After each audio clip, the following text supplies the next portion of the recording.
لوگ نماز اس لیے شروع کرتے کہتے ہیں میں 5 نمازیں بھی پڑھتا ہوں، میں صدقات بھی کرتا ہوں، کام میرا پھر نہیں چلتا. تو میں کہتا ہوں تمہیں پتہ ہی نہیں، نمازی کے لیے تو آزمائش ہے. جتنا جتنا ایمان کامل اتنی اتنی آزمائش بھی زیادہ. اور یہ میں اپنے پاس سے نہیں کہہ رہا. حضرت ابو سعید خدری رضی اللہ تعالیٰ عنہ فرماتے ہیں میں نبی پاک علیہ الصلوۃ والسلام کی خدمت میں حاضر ہوا اور حضور کے دست مبارک کو چومنے کے لیے میں نے اپنے ہاتھ جب آگے کیے تو تپش تھی، تیز بخار تھا نبی پاک کو.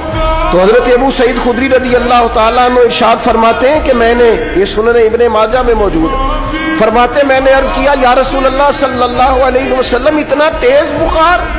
حضور فرمانے لگے ہم پر جو آزمائشیں آتی ہیں نا انبیاء پر، وہ عام لوگوں سے دگنا آتی ہے. یہ تو لاڈلے ہیں، یہ تو محبوب ہیں اللہ کے.